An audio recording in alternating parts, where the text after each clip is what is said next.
Hey, today I'm going to be working on a Honda ATV. It's the Ranger. It had went through the flood here a while back, and it'll run, but it won't stay running. So we're thinking something got in the carburetor and plugged it up, and we looked online to see how to tear it apart, and we couldn't find any videos, so decided to go ahead and make one of my ventures at trying to troubleshoot the problem with this, getting it all apart, and you can see here the tank's up here on top, right up in here, and we got it's from the flood, it all got damaged. So this is a brand new seat, so I need to get that moved so I can start driving it around, so I can get it covered up for the winter time, because I don't want it sitting out here in the winter and messing up the seat or anything else on it. So let me go through the different steps here, and I know the seat comes apart fairly easy. There's a lever back there.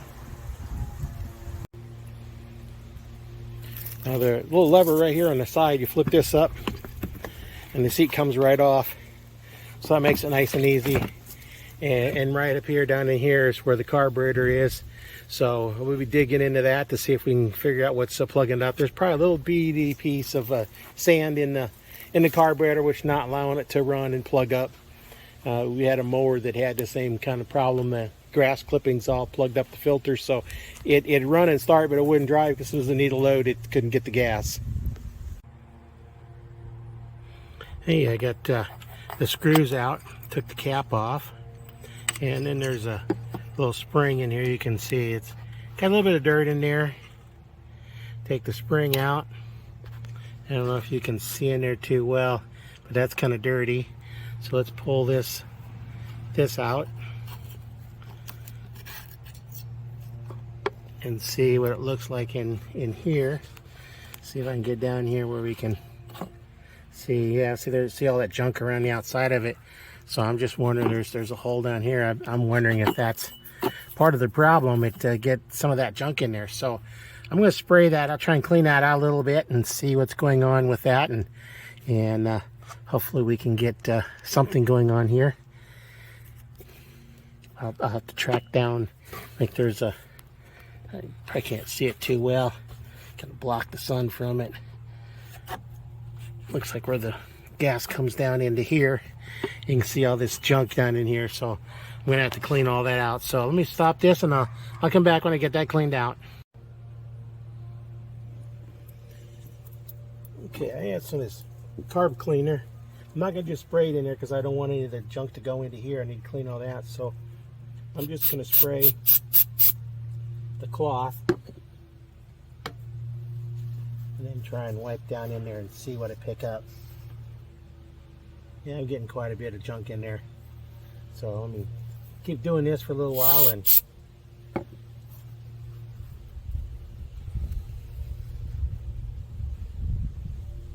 yeah, there's a lot of stuff in there.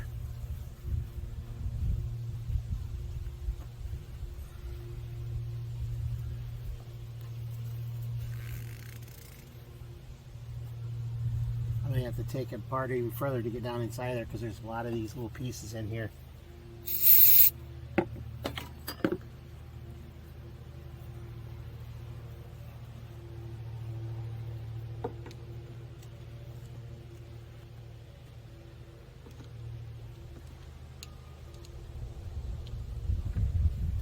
Yeah, I'm going to have to do something a little different here to get some of these pieces out.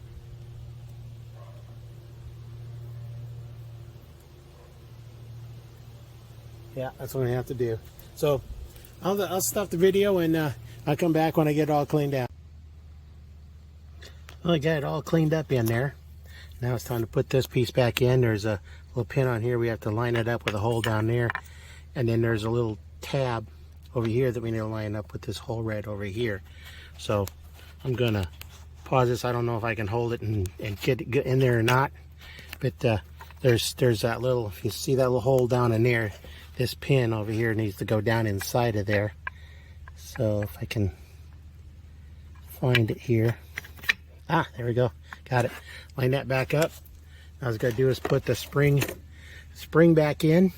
I'm going to clean that up a little bit before I put it back in, and then put the cap on. Well, I started it up, it ran for a little while and died just like as normal.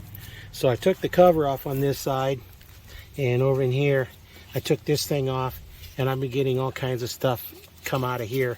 So I'll spray in some cleaner, and I've just been getting gunk filled in there. There's a bunch of stuff in there, so that could be plugging up the air intake, because looks like there's a little air intake from there to pull in air, and it's got all filled with sand and stuff. You can still see a lot of the sand is still all over everything in here. So you can see that yeah, a lot of sand in it, and I'm sure it got inside of here and got gunked up because it was underwater for a little while, and so that got all filled up. So that might be the problem. I'm hoping that's it. Hoping it's not more internal, because it's going to be a real pain to pull off the carburetor. I don't know if you can see it down in here, but if I have to get in that down in here, it's going to be a lot more work, and I'm hoping I don't have to do that. You can see all the sand on the carburetor up in here, so it's going to be a couple little tries. Try one thing and see if that fixes it. Don't go on to the next thing then. And just a little continuation here. I started looking at the gas line, and I have, if you look back in here, you can see there's a clip back here on it. They got the gas line running out around the outside of the frame, and then I don't know if you can see very well down in here. Yeah, you can see right down here.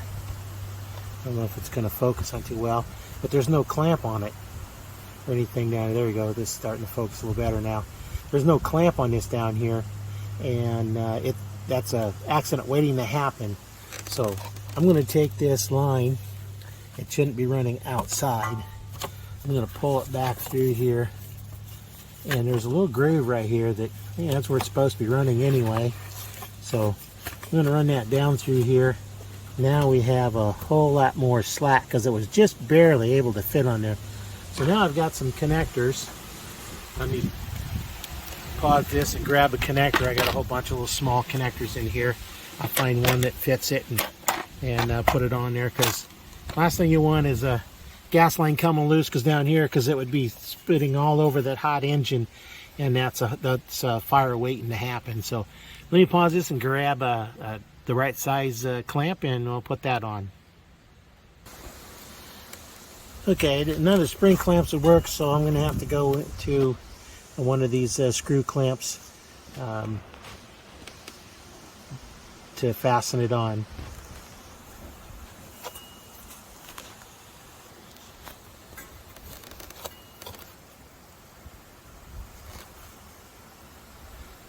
Okay, not wanting to focus down there too well, but I have the clamp on here and tighten down so it doesn't come off, because it just pulled off really easy. So now I don't have to worry about my gas line coming off or bouncing around. So now just put the cover back on the side, put the seat back on, and take it for a test spin. Okay, have the cover back on, seat back on, everything there. The thing I noticed yesterday when I was finishing up was on the gas was on, and I looked in and it looked like the tank was empty, and so when I was running, it kept dying on me. So I put it on reserve. There's on, off, and then reserve. So I put on reserve, and it ran for a little while until it got down and it died, and I filled it up with gas. And one of the things, I don't know if you can see it too well here, but the gas gauge, it's a full tank and it's reading empty. When it was empty, it was reading full. So that needs to be fixed, just so we have some idea, or it just works backwards. So I don't know what's going on. Maybe there's a couple wires switched or something, who knows. But I have to look at that.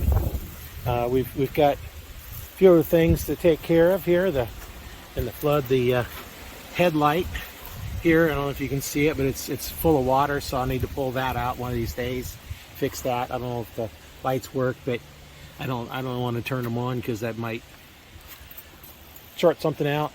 But we got some good lights over here. Those are nice and bright, so we'll be able to see. And it's got a little skid plate down here for going around rough terrain. On the back, it has a a little hitch that we can put in here, so we can have a trailer so I can use it to pull stuff around. And then I'm not sure if I can put a regular receiver in there because the holes aren't on the side, but I'd like to be able to get a regular receiver so I can move my trailers around. So that's something I have to look at too a little bit later, but right now it's running. That's what we got to do right now, is just make sure it runs. I run it for a little while, and while the gas is turned on and not running, that's what's happening with the gas. And when I shut it off, it'll stop. So there's something in here that's probably holding the float open down here. Probably can't see it too well, but there's the overflow right down in here. Right over there is the overflow. So I'm probably gonna have to pull the carburetor off. There's probably something stuck inside of there so that the float's not actually closing and it's filling the bowl up. So gonna have to do what I didn't want to do is pull the carburetor off and actually clean it. I thought maybe I could go from the top, but looks like I'm gonna have to try and pull it.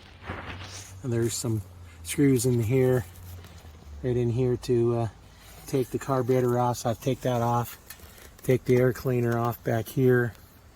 I don't know if you can see it, but there's a connection right here. Take the air cleaner off. So I'm going to do that. That'll be a project for another day, but at least I got it where it's running.